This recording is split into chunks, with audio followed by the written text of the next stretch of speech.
"Where did you get this?" she asked in shock. "Really? I show you a clear photo of you passionately kissing another man on the rooftop lounge.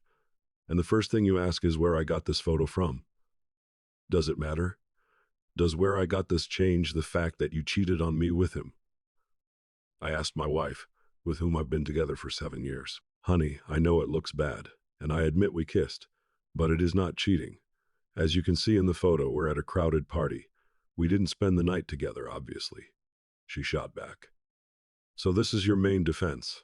No explanation as to who this person is that you are kissing so passionately? And why are you assuming that because you are not having sex with him in that photo at the party, everything is absolutely fine? I need to know. Melissa, is this your understanding of honoring our marriage vows?" "Alex, I can see you're really upset about this. It is nothing to worry about, I swear. We were just caught up in the moment and it happened. You don't have to worry about it. You are not making the situation any better by making a big deal out of it," she said with conviction. "Innocent exaggeration. You didn't even tell me his name. Why should I feel bad about someone I don't even know?" I blurted out with sarcasm.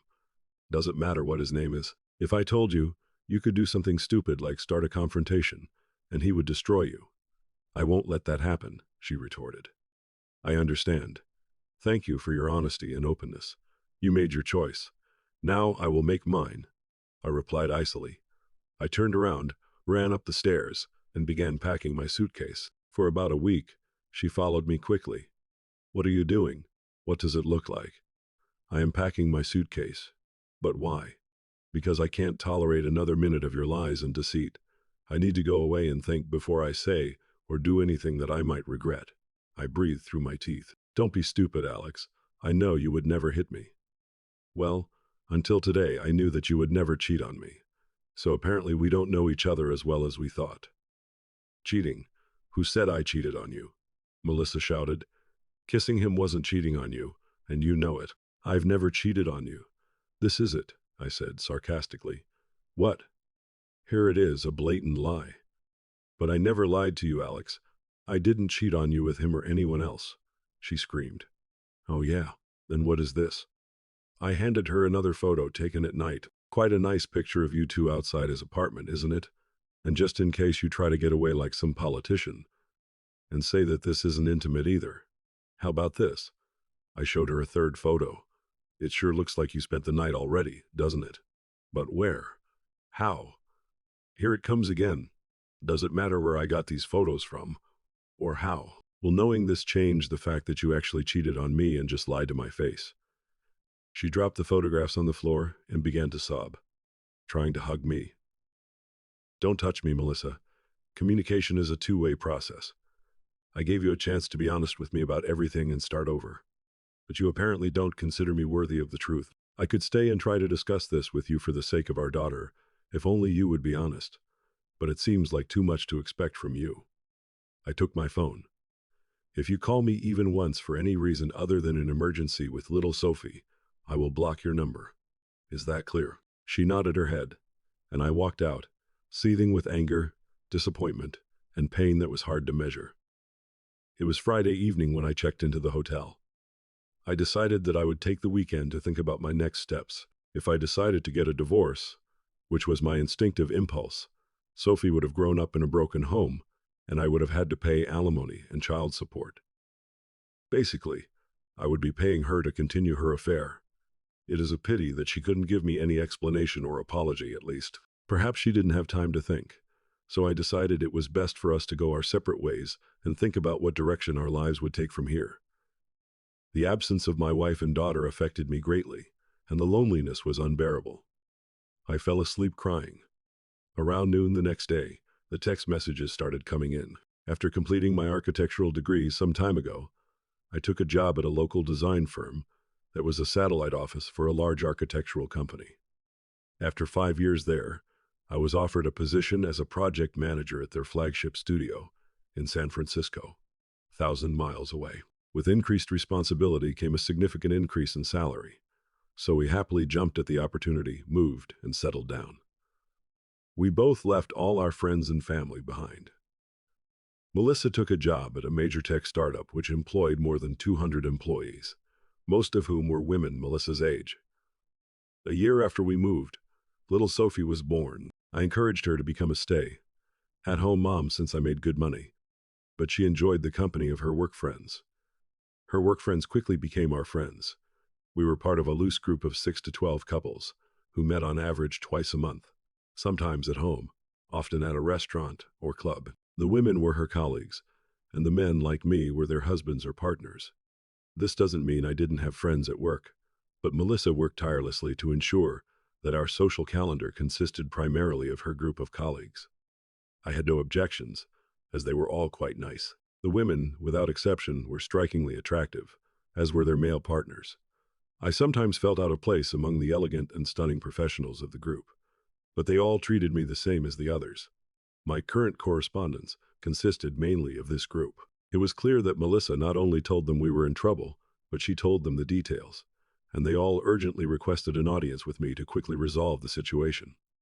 I wondered how she was able to hide her betrayal from me, but freely shared the details with our friends. Now I wondered what these friends were really like. I hated it when other people knew my personal affairs, especially those related to my personal life and the intimate details of my marriage. This situation in itself was alarming for me. The only person who didn't call or text me was Melissa. She knew I would keep my promise and block her. Jordan seemed to be at the forefront of it all. She was Melissa's best friend, and they were inseparable. She wanted me to meet the group at her house on Sunday evening. At 6 p.m., my analytical mind suggested that this might be some kind of trap. My car could have been blocked, or they would have tried to prevent me from leaving if I decided to leave the meeting earlier than they wanted. I replied that I would meet them at a Zol Bistro instead. Take it or leave it. I could park my car where it couldn't be blocked, and in a public area of the restaurant, I could leave whenever I wanted. Reluctantly, they agreed to my proposal. I agreed to the meeting for several reasons. One was the opportunity to get some answers to why Melissa did what she did. Secondly, I was interested to know what our friends thought about infidelity. Whose side would they be on? Thirdly, I was wondering if any of them were involved in her affair. Did they know? Did they arrange it? If they knew about her extramarital activities, why didn't any of them share their concerns with me? I never back down from confrontation. I deal with almost every problem imaginable as a project manager and can behave well in almost any environment. I was looking forward to learning more so I could make an informed decision or put them in their place. I left my car in the parking lot near the store and walked into the restaurant. I assumed the group had arrived well before our agreed time to discuss strategy and prepare for confrontation. This made me laugh. There was only one seat at the setup table, and it was next to Melissa. She immediately stood up to meet me as I approached. I stopped her before she could come to me. If you don't mind, I'd like to sit at the far end of the table, away from her. If you do mind, then I can sit comfortably at another table, I explained. Jordan quickly responded before Melissa could. Of course that is fine, Alex. Kai. How about giving Alex your seat at the end of the table, please? Alex, sit down. You are our guest tonight, so dinner is at our expense.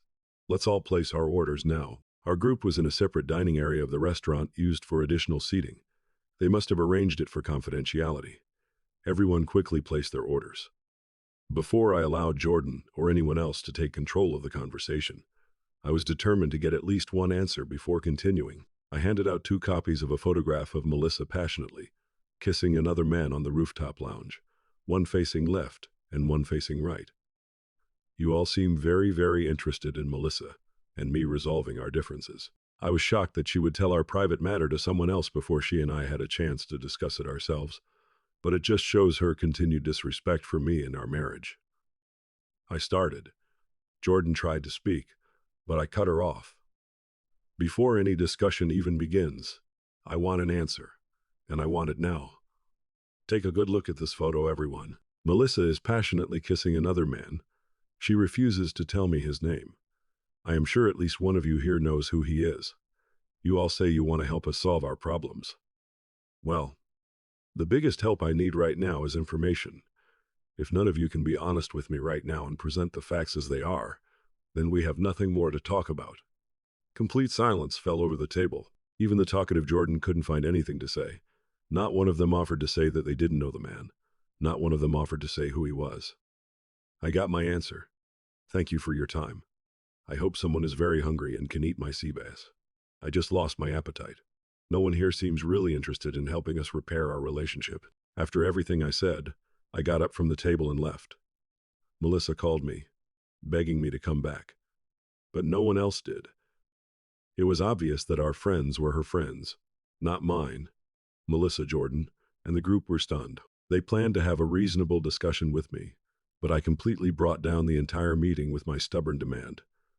It would take a serious strategy to get through to me, which they weren't prepared to do at the time. I didn't mention this at the restaurant, but I had already checked out of the hotel. I stopped at a fast food drive-through and bought something to eat. Upon arriving home, I spoke to our babysitter that Melissa had hired for the evening, paid her, and thanked her for her services. I then quickly ate my food and proceeded to move my clothes and personal items into the spare bedroom. Over the weekend, I went to a local hardware store and bought a pair of matching locks similar to the ones we had on our front and back doors. I installed them on the spare bedroom and bathroom doors, keeping the only keys for myself, not to avoid verbal confrontations with Melissa, but to prevent her from trying to physically seduce me in the shower or in the middle of the night while I was sleeping. Once I was settled in, I spent time with my 3-year-old daughter, who was the light of my life, before giving her a bath and putting her to bed. Melissa must have realized I was home because my car was in the garage when she arrived at 10:15 p.m. They must have done some serious brainstorming, or she was back with her lover. I really didn't know which was true, as sad as that sounded. She ran upstairs excitedly, happy to see me back, and found me in Sophie's room, sitting on a chair watching my daughter sleep peacefully as tears streamed down my cheeks. I shushed her and waved her off before she entered the room. There is no need to disturb her innocent sleep. After I quietly closed the door, she tried to hug me, but I stopped her. Undeterred, she smiled from ear to ear and said, "I am so glad you are back home where you belong. Let me make you something to eat. We have something to talk about. I've already eaten, but thanks for the offer. So, where have you been all this time? Entertaining your lover again?" I meant it, no. I just left the bistro. They can confirm this. They helped me find the right words to get us back on track. "I have so much to tell you," she explained. "I will talk to you about whatever you want after you tell me the name of your lover. If you can't do this, we won't have anything to talk about." I can't. I just can't," she said solemnly. "I would like you to be at least half as devoted to me, your husband, as you are to your lover. I will stay in the spare bedroom until further notice. Please stay away from me and never touch me. Who knows what disgusting diseases you are currently suffering from. But I won't let you keep me away from my daughter. She needs me as much as she needs you. If you ever decide that you are ready to talk, the next word you will say will be your lover's name. But if you are willing to sacrifice our marriage to protect him, then so be it. However, I do not want you to say another word to me until you are ready to say the name of your lover. As far as I know, you are making arrangements behind my back to pick up our daughter tomorrow and move in with him." She left, sobbing with her head down. A week passed, during which Melissa and I happily communicated with Sophie, but unfortunately, not a word to each other. Finally, on Monday evening after work, I returned home to a big surprise. Things didn't look right before I walked through the door, but I guess they wanted to see me again. Nothing was said to cause any concern, but I felt like they were walking on eggshells. The first words I said were, "Where is Sophie?" I decided that adult conversation would not surround my daughter. I took her to the babysitter's house earlier. She got her ready for the night, Melissa explained. "I see," I said in surprise. There was pre-planning that I was not involved in, but I didn't see your cars parked on the street. "We all wanted to surprise you, Alex, so we all parked a block away and walked. We couldn't risk you just driving by if you saw all our cars," Jordan argued. "Well, you all certainly took me by surprise. What is the matter? Why are you all here? Has something changed recently that I don't know about?" I asked. "Can we all go to the living room and explain ourselves now? I am ready to answer your question." "Certainly, but first I need to go to the bathroom for a minute.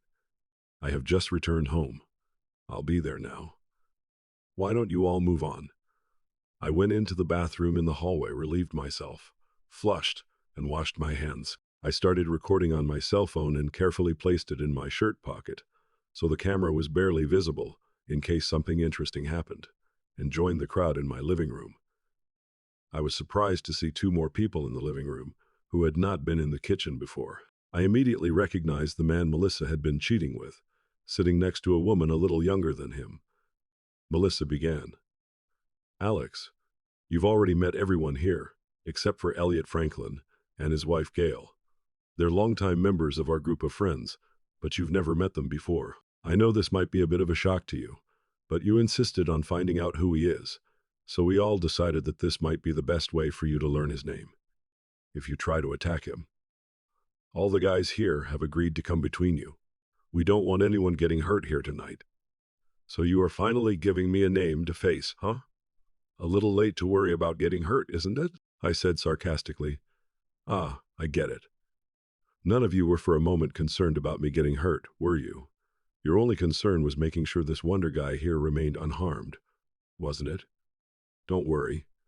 I have no plans to touch the man. I don't want to catch any diseases he may have already given Melissa when he slept with her. There was a groan of disappointment from everyone present in the hall. Jordan chimed in. Alex, we understand your frustration. However, there is no need to use harsh or salty language. Can we speak calmly and professionally as friends while this matter is resolved? We are trying to give you what you asked for. You wanted his name, and now you have it. We expected that you might want to talk to him, which, as you can see, we have already arranged for you. However, Elliot does not need me to speak for him or on his behalf. He can speak for himself. Our role tonight is only to make introductions. After her introduction, Elliot stood up and extended his hand. I am afraid we started off on the wrong foot. I hope that by the end of this meeting, we can be friends, or at least treat each other with respect. I promise to treat you with respect and courtesy at all times, and hope you'll do the same. Alex, can I call you Alex? He asked, extending his hand to me. I made no move to respond to his gesture, keeping my hands to myself. First of all, since we have just met for the first time, Mr. Franklin, I prefer you to call me Mr. Rivera. I can't imagine us being friends, which would justify such intimacy. Secondly, you just promised to treat me with respect and courtesy after already showing me utter disrespect. Yet I must meekly ignore your utter insolence and reciprocate your feelings. Fair enough, Mr. Rivera. My proposal related solely to our present discussion. I was not referring to past misdeeds or incidents. If you allow me, I would like to talk to you about what happened between me and your wife. Please do not say her name in front of me, and do not call her my wife. This status may be short-lived, and I am not happy about it. I am weighing the pros and cons of divorce, as you probably already know. Then how should I refer to her, Mr. Rivera? You can call her the woman I married. A point I accept for now. Okay, Mr. Rivera. I would like to discuss what happened between the woman you married and me. I hope I can present the circumstances in a light that you will ultimately find acceptable. All ears, Mr. Franklin. Please enlighten me, I urged. And the man took a deep breath and began to make his point. Look around this room, Mr. Rivera. What do you see? I'll tell you what you see. A room full of extremely attractive women and men, including the woman you married and yourself. Do you think this is a coincidence? Don't you find it surprising that your best friends with whom you have enjoyed so many times are significantly more attractive than the average person? This group inevitably flocked together. Like birds of the same feather. As the friendship grew, so did the intimacy and expressions of friendship. Every person in this room is in a happy, stable, and committed relationship. This is our first and foremost goal. Once each of us is confident in our relationship with our significant other, we realize that no force on earth can separate us from each other, and each of us here believes the same about you and the woman you married.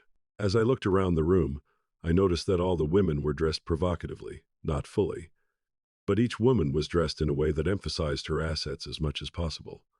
They were all smiling as if they were secretly flirting, trying to attract me. He continued, I may also suggest that my wife Gail is here. She is as beautiful to me as any other woman in this room, and we plan to spend the rest of our lives together. No man in this room, including you, will ever be able to take her away from me. This knowledge gives me the confidence to share her with others for our benefit, and the benefit of others in our group. In return, she is comfortable sharing me with these other beautiful ladies. We are both learning and growing, beyond what would be possible by remaining monogamous.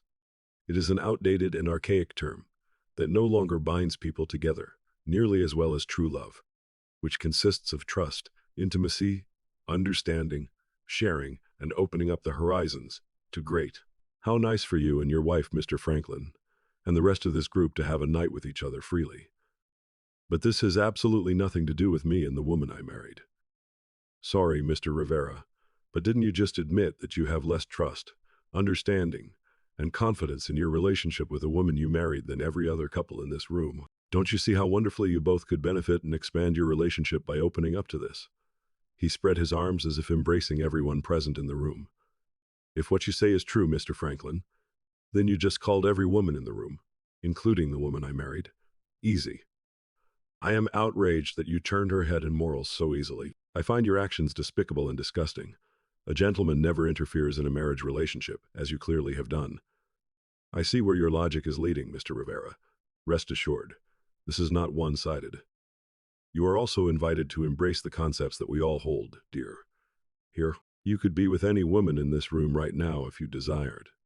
When you and the woman you married became part of our group, it was inevitable that you would be approached to participate with us at all levels. The woman you married, due to her daily interactions with colleagues, discussed this topic apprehensively, worried about your possible reaction. It was only after exhaustive conversations with her on the matter that she agreed to a one-time experiment, solely to find out whether she thought it was something from which you both could greatly benefit.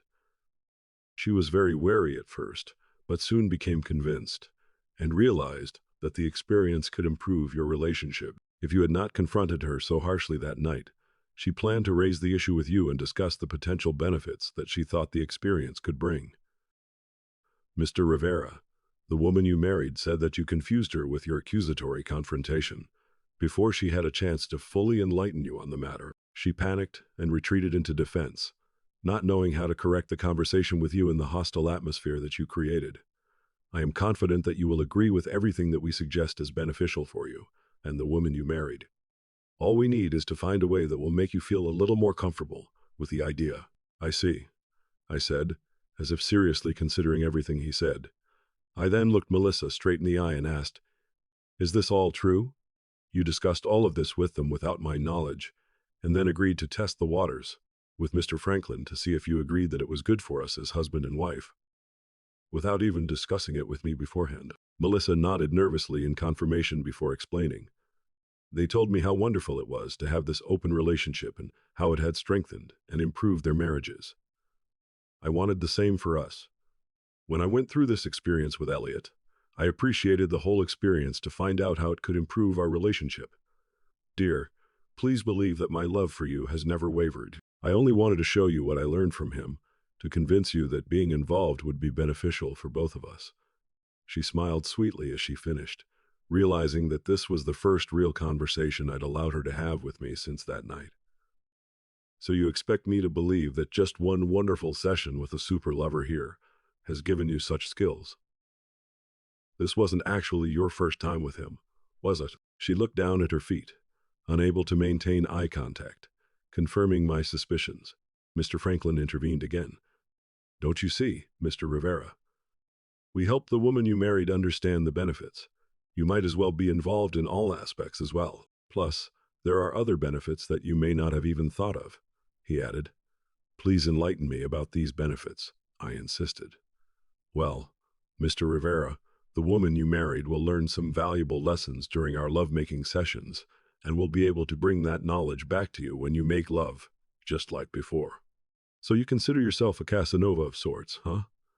Mr. Rivera, I am a very experienced and attentive lover, and I am really good at training less experienced lovers like the woman you married. Under my guidance, she will blossom, grow, learn, and make sure that you also benefit from her new experiences. Her time with me and others will allow her to broaden her horizons. Please don't become defensive as I explain this. We all go through periods in our lives when we become complacent and stuck in a rut. Love relationships can lose some of their luster. With no intention of insulting you, the woman you married mentioned that she would like to try new things. I looked Melissa straight in the eyes again. When have I ever resisted any attempts to try something new? If you had the idea that we needed to spice things up in our relationship, Why didn't you ever discuss it with me before you slept with him? She shyly replied, Please don't take it as a bad thing, darling. You are such a gentle and sweet lover, and that is what I need most of the time. But sometimes I want things to be more energetic and direct. That is what Elliot showed me. He never tried to take your place in my heart. He is your complete opposite, and showed control and dominance that I really liked. I barely managed to restrain myself from lunging at him and trying to break his neck. If I had ever entertained the idea that Melissa and I could rebuild our relationship and work on it for the sake of our daughter, that was now lost forever. There was a storm raging inside me, beating endlessly in my chest. On the outside, I showed calm and peace, coming to the subconscious conclusion of divorce. My new task was to collect as much ammunition as possible to repel the blow, creating as much chaos as possible in their lives for their participation in the destruction of my happy home.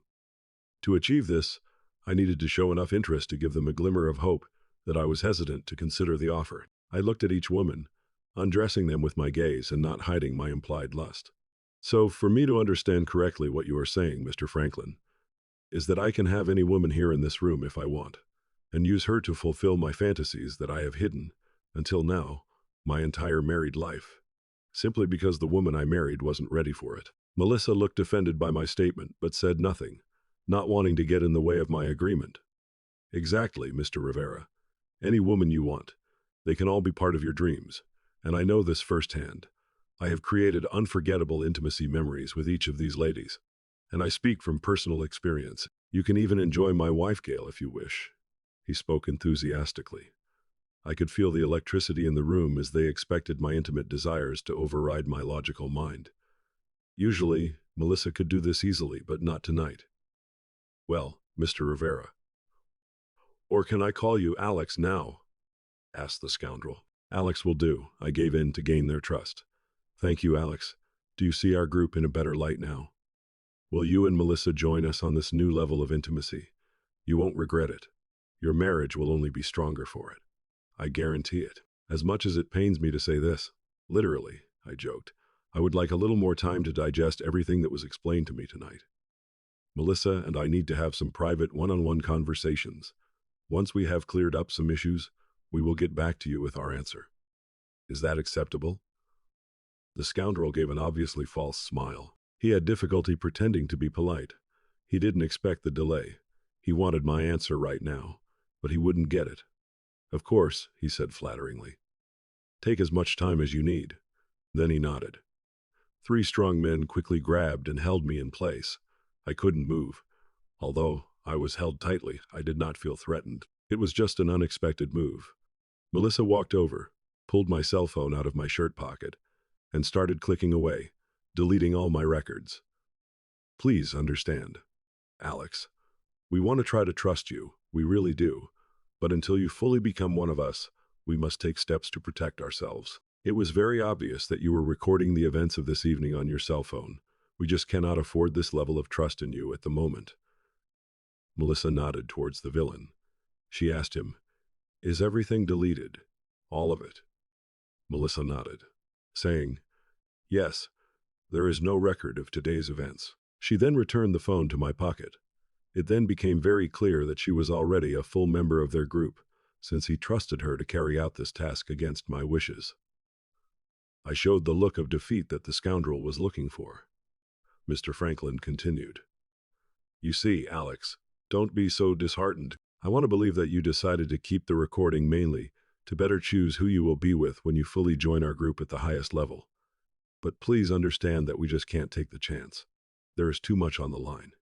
But I am sure you've seen enough tonight to make this decision. Off the record, every girl here can leave a lasting impression on your body if you give her a chance. We'll see you as soon as you can. Okay. He patted me on the back, and the group quietly left the house without much fanfare. Some of the ladies flirted and sent me seductive glances as they walked away, forming a phone symbol with their hand to their ear and quietly whispering, Call me. After the last one left, I grabbed my keys and headed towards the garage. Where are you going? Melissa asked in bewilderment. To get Sophie, if that is okay, I replied sharply. I was hoping that we could, get physically close again tonight. Besides, she is expecting Sophie to spend the night.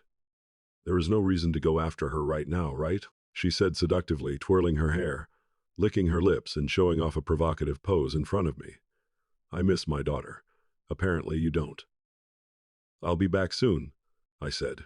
She put her hands on her hips and stood defiantly, but I ignored her and left the house. I went to the Azul Bistro restaurant.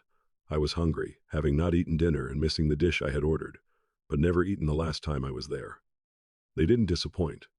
I took my time and enjoyed the tender fish, turning over the events of the evening in my head. I hoped that everything would turn out as I planned. Only time would tell. The kind Mrs. Thompson thanked me sincerely for my generous tip, which I added to her regular hourly rate. I may need to win her over in the near future. Separate from Melissa, Sophie was happy to see Dad, and I made her laugh all the way home. I bathed her and fed her before bed. Melissa told me she was making something light for us since we hadn't had dinner. I informed her that I had already eaten, and that she could just take care of herself and not worry about me. Annoyed by my pettiness, she stayed away from me, not wanting to upset Sophie with our upcoming talk. Since it was Monday evening and we were both working the next day, I also started getting ready for bed. What is going on, Alex? You seemed very interested in Elliot's proposal for our group, and then you rejected me like a hot potato. What happened? She asked. I'm so glad you asked.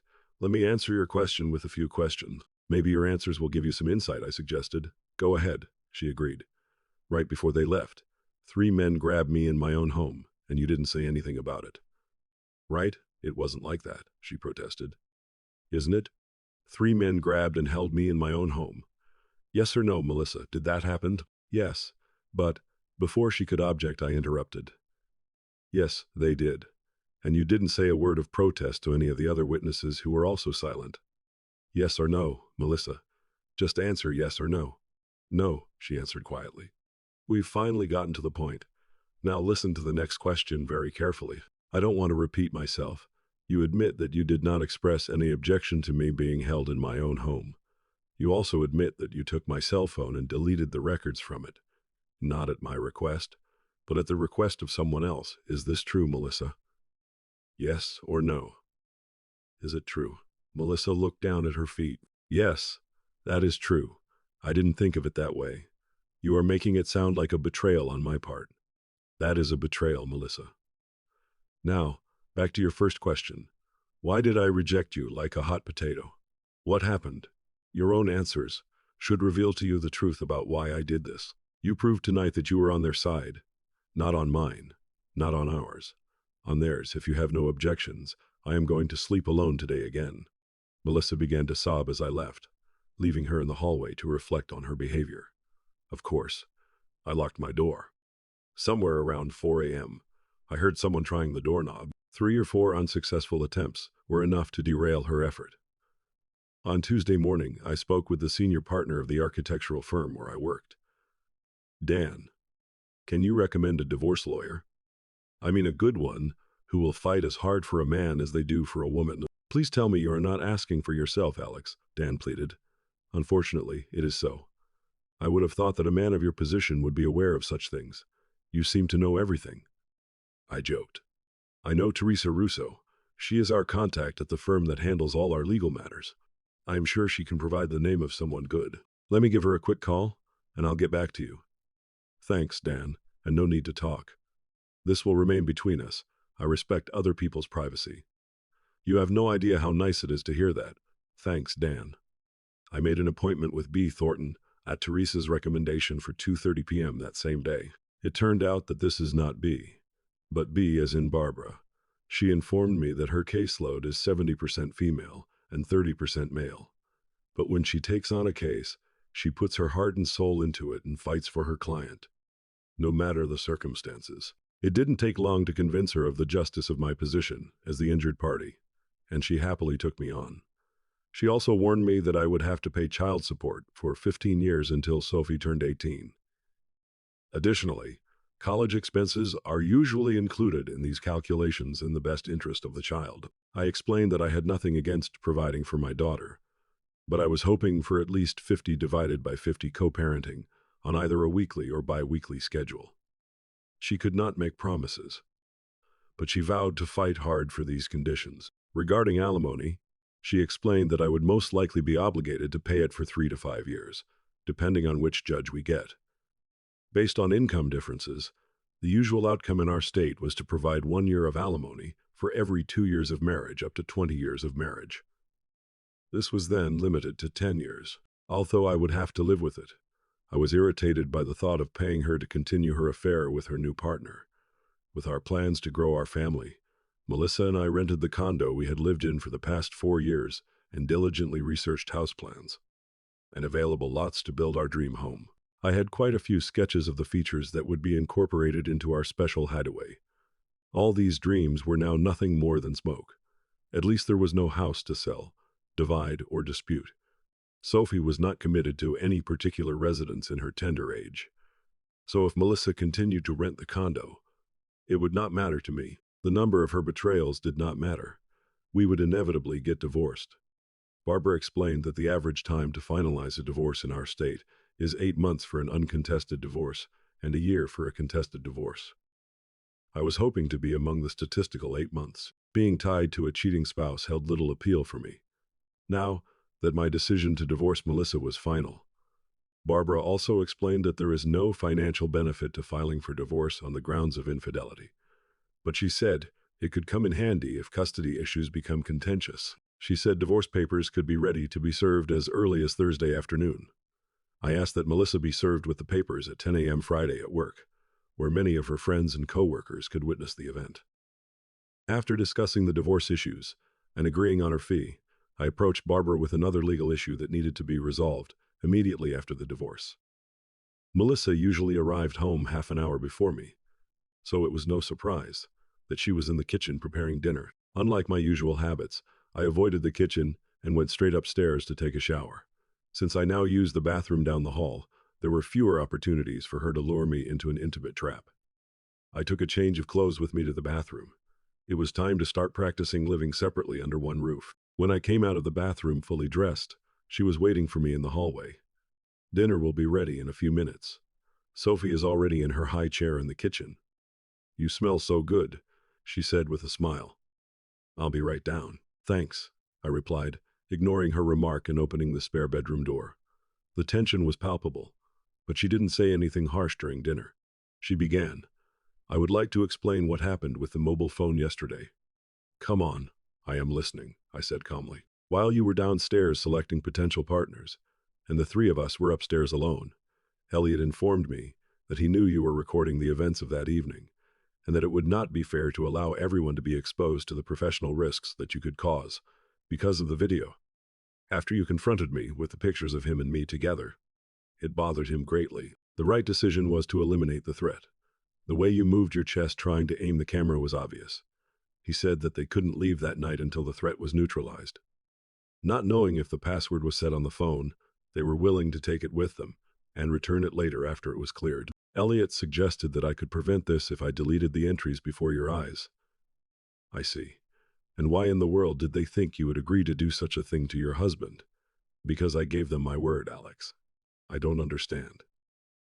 What do you not understand? Didn't you give me your word to remain faithful to me on our wedding day?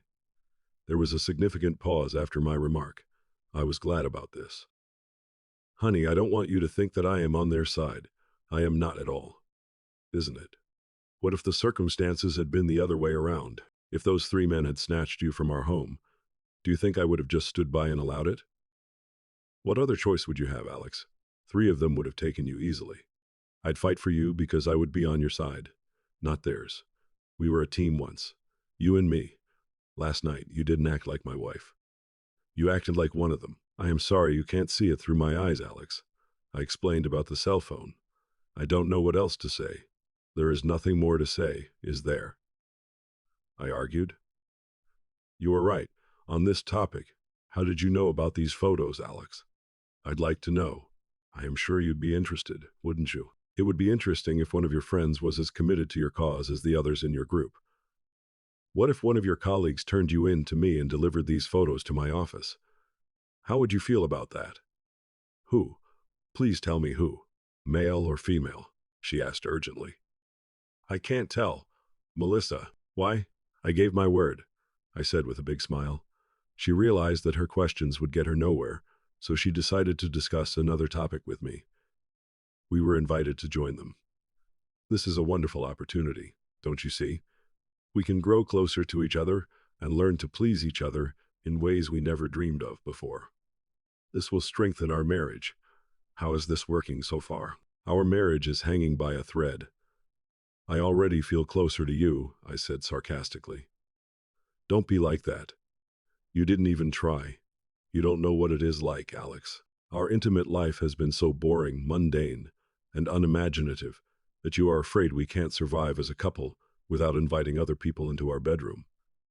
I didn't say that. It doesn't mean we can't survive without it. But don't you want to do more than just survive? Shouldn't we take opportunities to strengthen our marriage when they arise? What would be the harm? The harm, as I see it, is that it destroys the trust we once had. That is what you've already done with your experiments.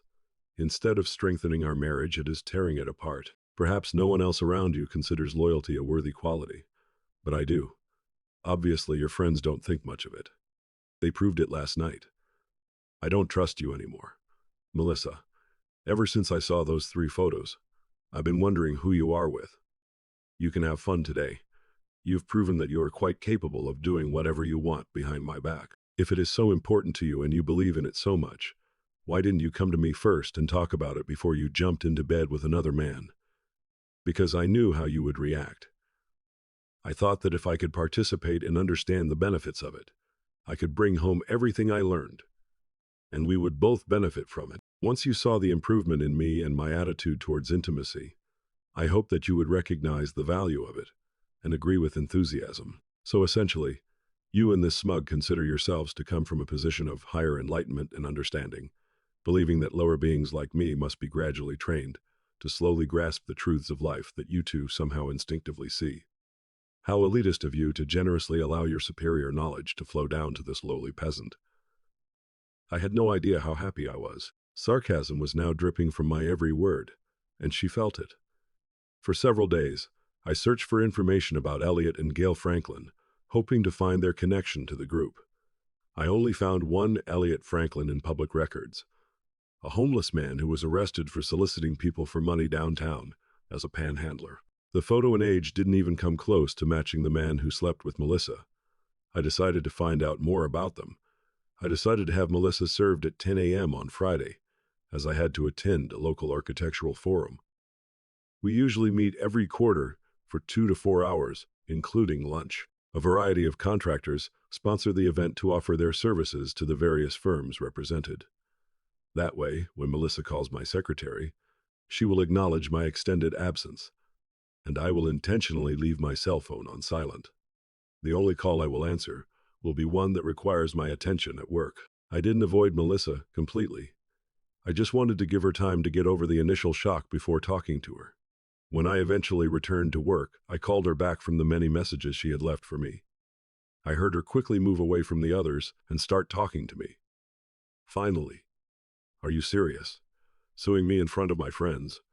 Do you understand how humiliating that was for me? Are you really going to divorce me over this? I told you it was nothing, Alex. When will you understand that? Why aren't you answering the phone?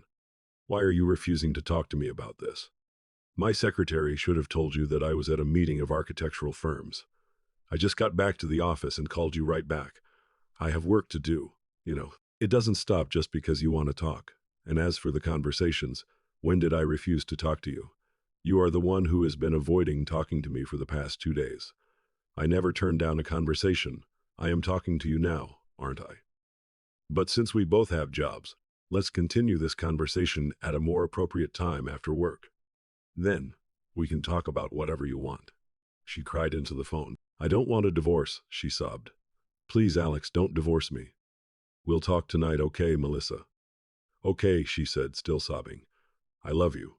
Then see you tonight. Goodbye, Melissa. I only had one meeting left at work that day, and it was a short one involving a design that was having problems. I called our engineering contractor to solve the problem. Surrounding yourself with quality people makes your job a lot easier. I left an hour early, as Friday nights are usually less problematic. Most people don't want to solve problems on a Friday afternoon. However, I realized that I would have to face this problem, and the best way is to meet her face to face. Realizing that she might not be in the mood to cook that night, I bought dinner at Palermo's and texted her about it. She arrived shortly after me.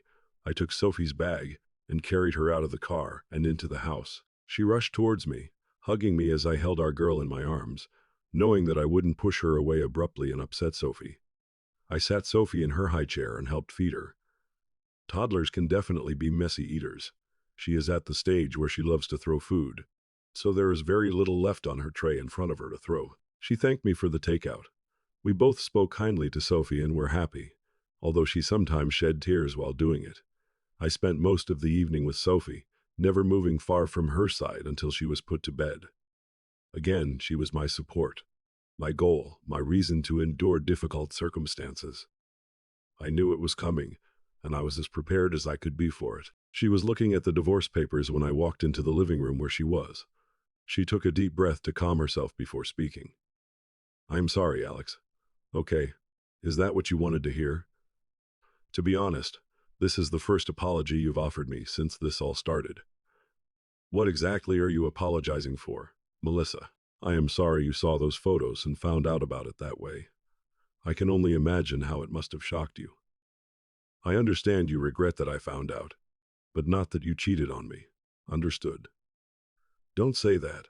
Elliot said that once you realize the benefits of our community, you will accept it and join our group on an intimate level because of the freedom you will get by being with other women, just like I will with other men." "Naturally," he said so. "It appears that you and Elliot both made the same mistake by not consulting me beforehand on matters such as infidelity. It is a pity that you believed his words more than mine about my character. Contrary to popular belief, Elliot is not a repository of information about me or our marriage. He can be an expert in many things, but when it comes to knowing me, he is an absolute failure, just like you seem to have turned out to be. Listen, honey, I now realize that I approached this completely wrong. You are right. I should have come to you first before I got involved in this without you knowing. After you saw my reaction that night, Elliot told me that in retrospect, if I had approached you first, the outcome would have been much better. He is still confident that you will agree in the end, but now I am not so sure anymore. Please call off this stupid divorce, and let's start over. Get back on track. Melissa, this train has derailed and caused irreparable damage. There is no way to get it back on the tracks. You blew it up with dynamite when you let that idiot get into bed with you, and then you betrayed me on top of it all. Just sign the papers, and let's both pick up the pieces of our lives and move forward on separate paths. I know you, Alex. You don't want Sophie to grow up in a broken home, raised by two parents living in separate houses. If I get married again, you don't want her calling another man Daddy. No parent wants that for their child. Think about it. Reconciliation is the best option for both of us. I wouldn't want her calling another woman Mommy if you got married after a divorce, and neither would you. Perhaps you should have thought about all this before you betrayed your vows. You are right. I would hate to hear her call another man Daddy. But it is better to grow up in a broken home than live in a house full of lies, deception, and debauchery. Even if we had not divorced, I would still never have participated in your group of libertines. They may be physically attractive, but to me, they are repulsive. You would continue to have affairs with just anyone every night, but that would never happen to me. I could never be intimate with you again, Melissa. Remember that. You don't mean it. You are just saying it to hurt me, and it really does. So score yourself a point, Alex. Look, what if I completely give up on this idea? I swear, I'll never participate again. Nothing like that with them. What if I turn my back on them as friends? I am desperate, darling. You and Sophie are the two best things that have ever happened to me in my entire life. I am sorry that you think I turned my back on us, but it is not like that. I value you both above everything else. I can hear the words coming out of your mouth, Melissa, but I just don't believe you. You've already proven that you can lie. I can't trust anything you say now. It is too little, too late. Just sign the papers and let's get this over with as soon as possible. Never. I will never sign those damn papers in my life. I don't want a divorce, and I will fight you every step of the way, no matter how long it takes. I have lost you for now, Alex, but I intend to get you back. I have more faith in us than you do. I'll crawl to you on my knees until you take me back. It is a pity that you didn't have faith in us enough to stay true to your wedding vows. You've heard the old saying, once a cheater, always a cheater. And through this prism I will always look at you. I pricked. She began to cry again, perhaps realizing that she had an impossible task ahead of her. Now what? She asked. I hope you don't expect me to leave. I am not going anywhere. I'm staying here with Sophie. Besides, neither of us has anywhere to go, she said. You are right about that. With you out of the picture for me, Sophie has become my whole world. I don't want to spend any more time away from her than necessary, so I've decided to continue living here while the divorce is going on. She jumped for joy, clapping her hands. I continued. Don't worry, I'll stay away from you.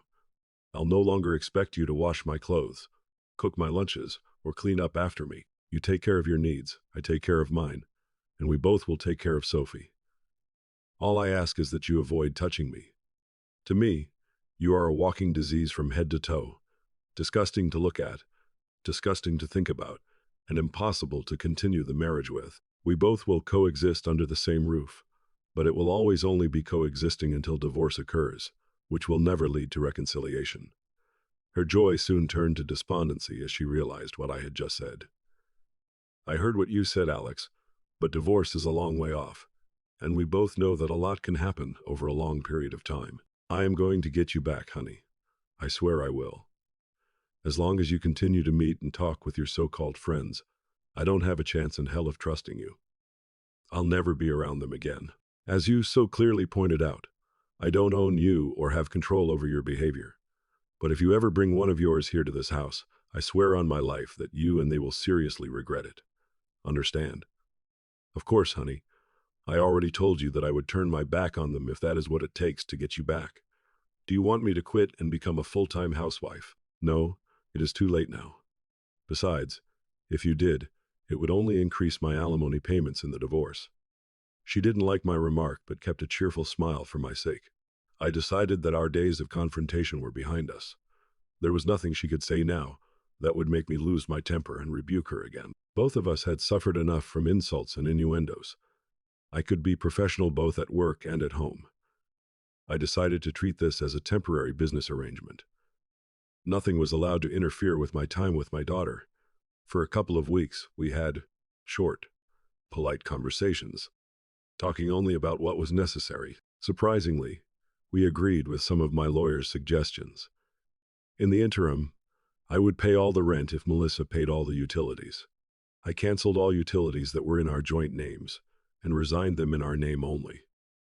Both of our cars were already paid off, so we each paid for our own gas and insurance. Each of us took care of our own food, so there was no need to share food. Separating from her financially was not as difficult as I expected. Since I was still paying the bulk of our expenses, she was amenable.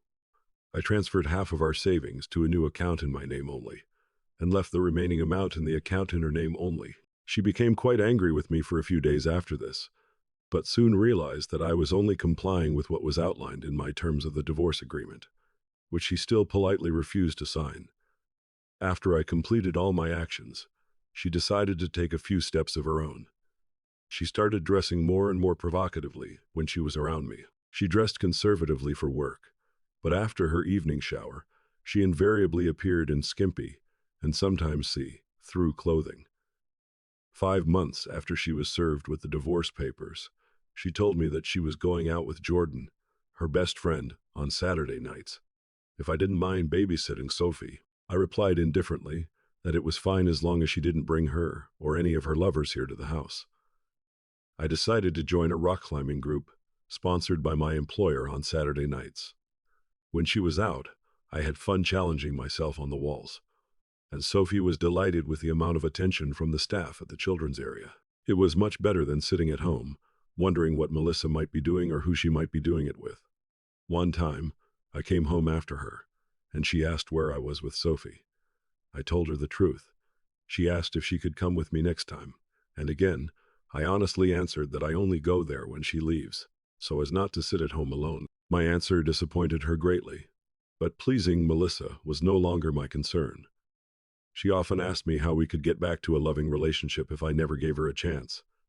She never signed the divorce papers.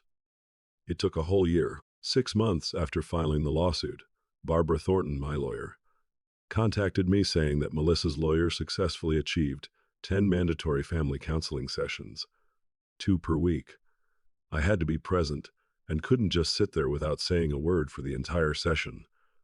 I had to answer every question the consultant asked me. I asked her if I could answer each question with the same simple, short sentence. Barbara said she didn't care what I said as long as I said something related to our marriage. I thanked her and hung up. Of course, Melissa's lawyer arranged for the marriage counselor to side with the wife and easily blame the husband. I didn't care what the therapist thought of me, as long as I lived up to the letter of the law. I responded to every question and statement from both Melissa and the therapist by saying, I do not want to remain married to a woman who is cheating. It didn't take long before they both became irritated and angry with me. But while my repeated remark may have been brief, it also applied to our marriage. I withstood the barrage of verbal attacks directed at me by both women with a smile on my face. I never raised my voice, called anyone names, or used a single harsh word. After the 5th unsuccessful session, the therapist canceled the remaining sessions, citing unproductiveness and a waste of time. The remaining months passed without changes to the status quo. I continued to spend every free moment with Sophie, and could tell that she felt the special connection that I had worked so hard to create. 4 days before the divorce hearing, Melissa moved out of the house and took Sophie with her. I was also served with a restraining order against both of them until their court date. After that, Barbara contacted me with 2 pieces of news. I tried to warn you, Alex. She now claims that you abused her on 3 separate occasions. She did not report this at the time of the incident because she hoped for a reconciliation, considering the price she was willing to pay to keep her child in a 2-parent household. Medical records submitted by her lawyer show several bruises and other evidence. She is countersuing for full custody, allowing you only rare supervised visits, supervised by Child Protective Services. I am afraid she has put you in a bind situation. Is there even a grain of truth in her accusations, Barbara? You know me much better. Not a word of this is true. Not a word. Okay, I just needed to hear it from you. I will fight tooth and nail for you until the very end, but I have little hope of refuting her accusations without irrefutable evidence to back up your denials, Barbara. Has she provided the necessary information that you indicated would be necessary to investigate her allegations? Yes, she had. The details are in a file in my office. Can you email me the information her lawyer provided? Sure, whatever it takes. Now remember, you cannot call her, email her, text her, or contact her or your daughter in any way until I tell you otherwise. Understand? Nothing. If she calls you and you hear her voice, don't say a word. Just hang up immediately. Do you understand? She commanded. Got it, I repeated. 2 days later, walking into the house after work, I was shocked to see Melissa sitting at the kitchen table. Her car was nowhere to be seen. Perhaps she was traveling with someone else. She was waiting for me. I had no idea why. My first instinct was to run to avoid violating the restraining order. But she loudly called out to me before I could even get out the door. Alex, turn around and listen to me if you ever want to see Sophie again. She certainly caught my attention. However, trying not to talk to her, I just looked at her and kept my distance. Oh, I understand restraining orders well. You don't have to say a word. Just listen. I remained calm and did not make any gestures that could be misinterpreted as aggressive or confrontational.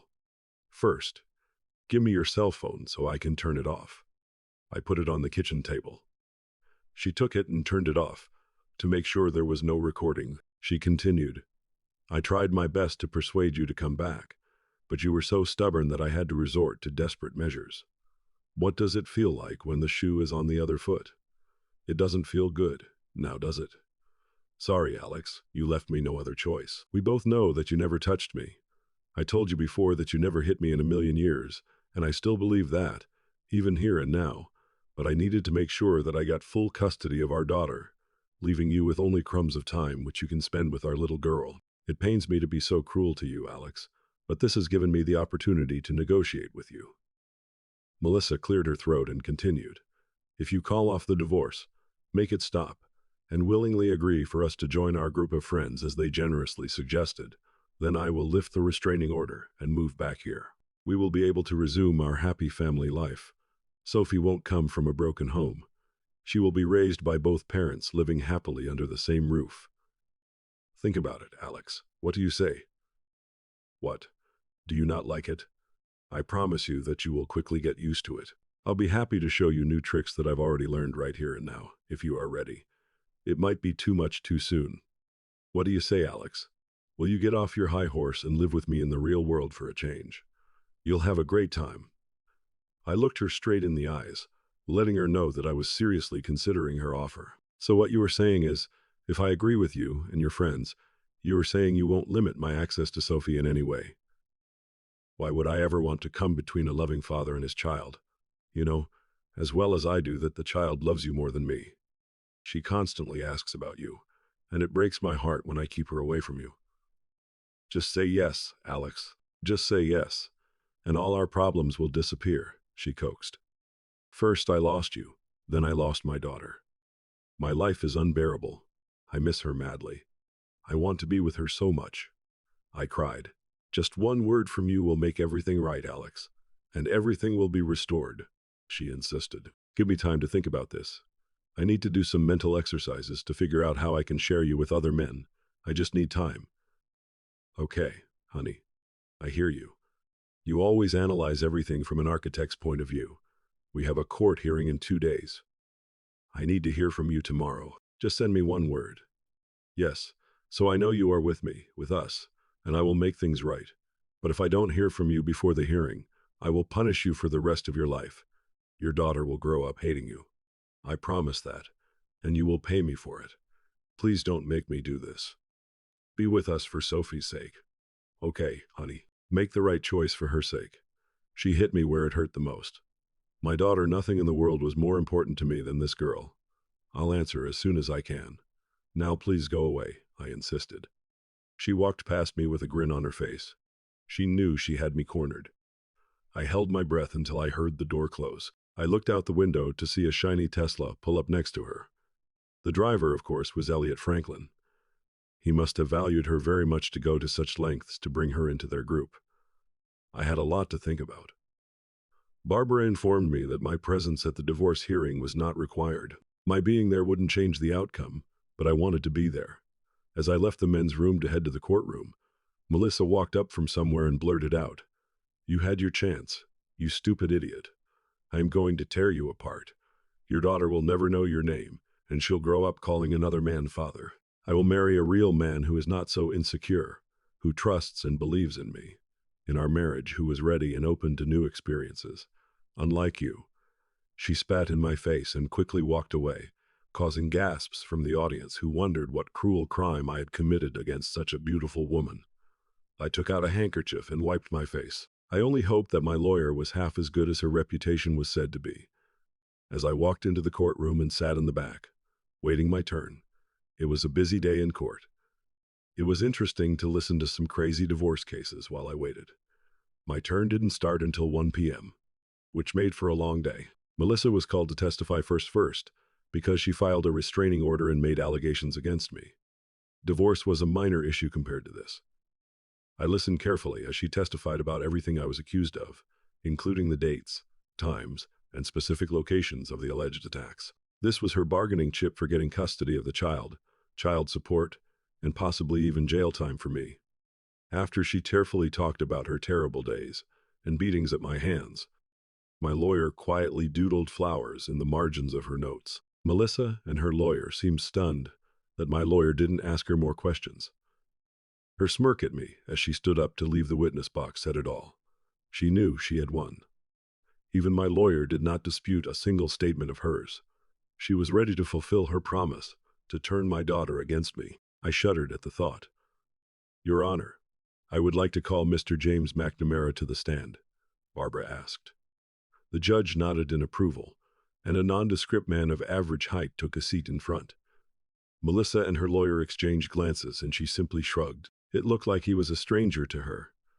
"Please state your full name for the record, sir," Barbara asked. "James Winford McNamara." "Thank you, Mr. McNamara. May I call you James?"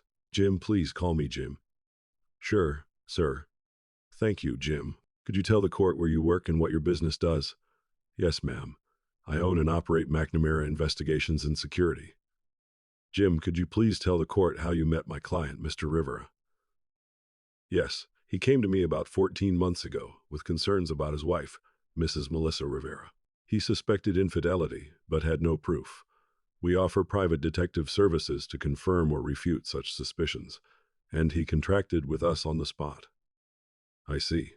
And what did you discover during your surveillance of Mrs. Rivera, Jim? We were able to gather evidence of her infidelity and provided him with 3 photographs, documenting her relationship with another man. Were the photographs you provided him the only copies in existence of her connection? No, ma'am. We store all photos and recorded videos on secure cloud servers. We take maintaining the chain of evidence very seriously. Our fully licensed and insured agents are trusted in this and several other judicial districts.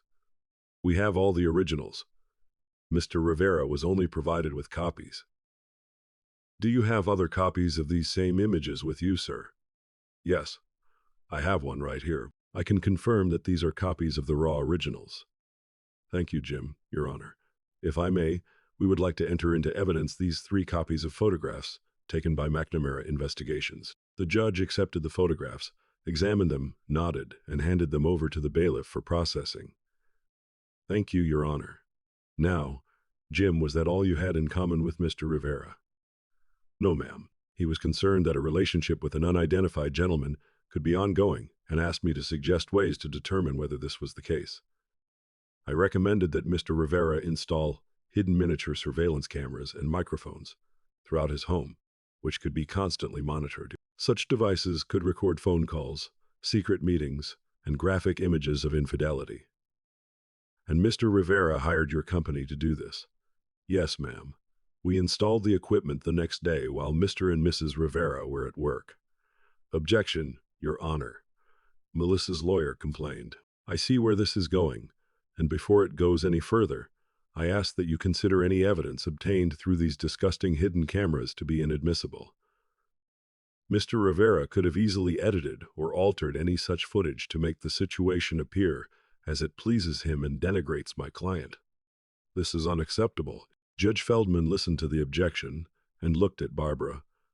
Before I make a decision on your objection, Counselor, I would like to determine whether there is a basis for this concern. Thank you, Your Honor. Jim, can you explain to the court the nature and type of CCTV system that you installed in Mr. Rivera's home at his request? Of course. The cameras transmit data to a laptop hidden in the crawl space under the house. The laptop is connected to a wired Ethernet, which constantly transmits all collected data to our secure cloud servers. Mr. Rivera did not have access to the raw recordings. The laptop does not store any local recordings or files, other than the web address to which the streaming data is sent and stored. Mr. Rivera's only interaction with the system was to replace the tiny batteries in the camera transmitters on a monthly basis. Judge Feldman smiled at Jim and nodded. I've seen you in my courtroom before, Mr. McNamara. Your firm has a stellar reputation. Objection overruled. Thank you, Your Honor, Barbara said, pleased. Jim, you heard Mrs. Rivera's statement accusing my client of assault. She handed him a piece of paper. These are the dates and times of the alleged attacks as described by Mrs. Rivera. In your opinion, Jim, is there any basis to these charges? No, ma'am. How can you be so sure, Jim, when your office provided us with these specific dates, times, and locations? My staff went back and reviewed the archived records from these dates and locations at Mr. Rivera's home. In each instance, the recordings show a fairly quiet house where Mr. Rivera is happily playing with his daughter, and Mrs. Rivera is alone in another room. Mr. Rivera's home was peaceful at the time of the alleged attacks. No instances of abuse of any kind were observed in the recorded videos. Melissa and her lawyer seemed openly panicked. Their mouths fell open. Their case was falling apart. Jim, can you offer any additional information about the charges she has made against Mr. Rivera? Yes, ma'am, I can. I have here a transcript of a telephone conversation made by Mrs. Rivera the day before she moved out. Of course, this is only her side of the conversation, but in it, She clearly says that she hates to resort to this against her husband, whom she loves very much, but resorting to having someone else beat her up so she could claim it was him was obvious. She stated she was going to use this as leverage over him to convince him to give in to her desires. Objection, Your Honor. This is hearsay, her lawyer exclaimed. I can provide the original recordings of her making all these statements in her own voice if necessary. But this transcript is an accurate reflection of the words she spoke on the phone to someone other than her husband. Jim protested indignantly. Melissa's lawyer sat down and offered no further objection. Thank you for your expert testimony.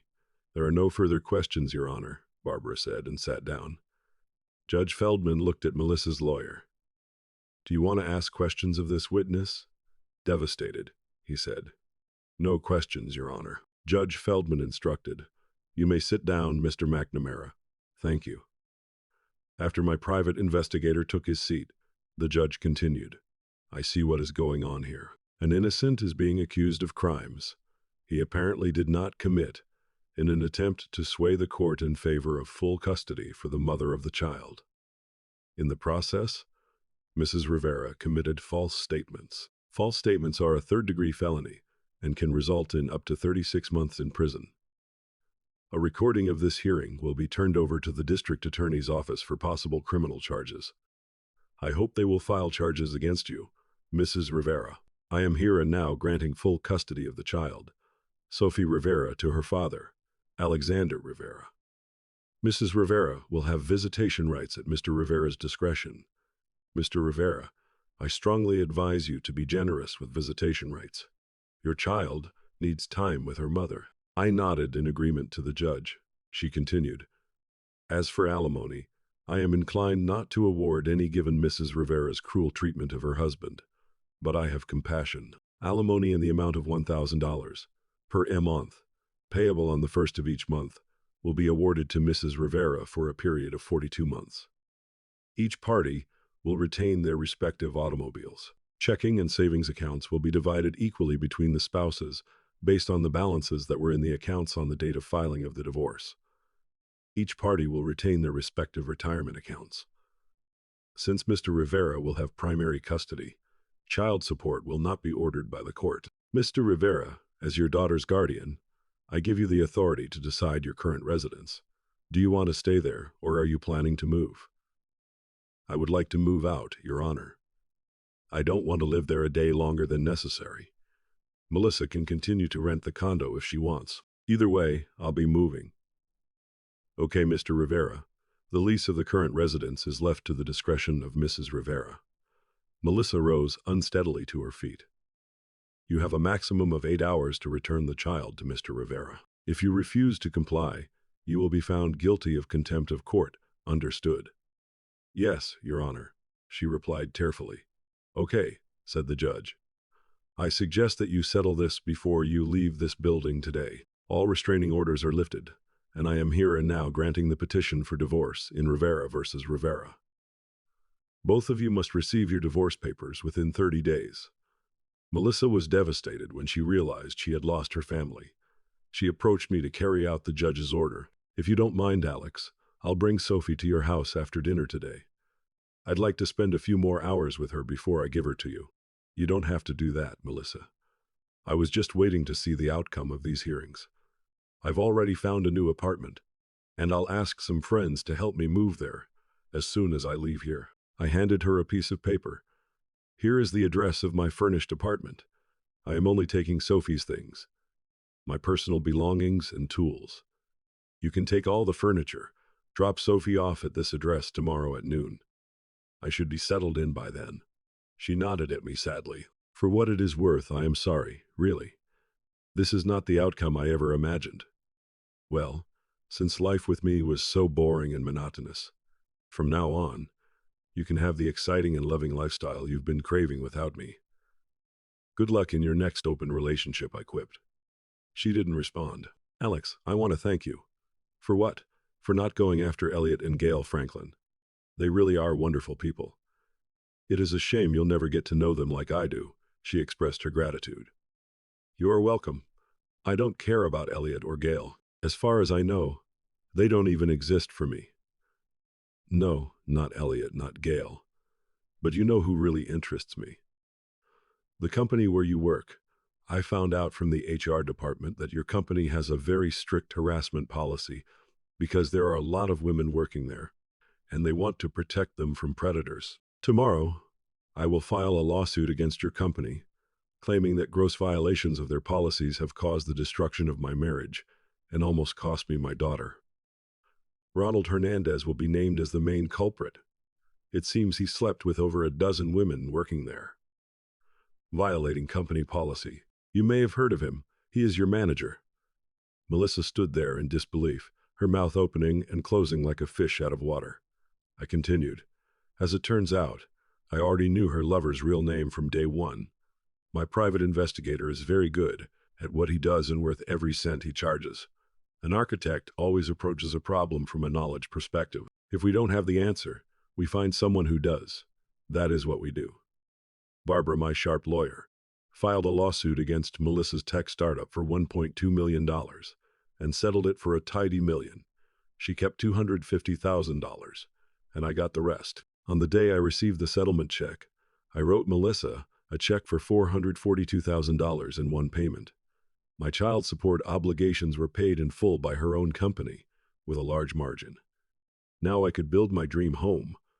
Rumors spread quickly in the workplace. Quite a few single women where I work look at me as potential prey. But having just gotten out of this crazy marriage, I think I'll focus on Sophie for a while before diving back into social dating. Free, at last. That is the end of today's story.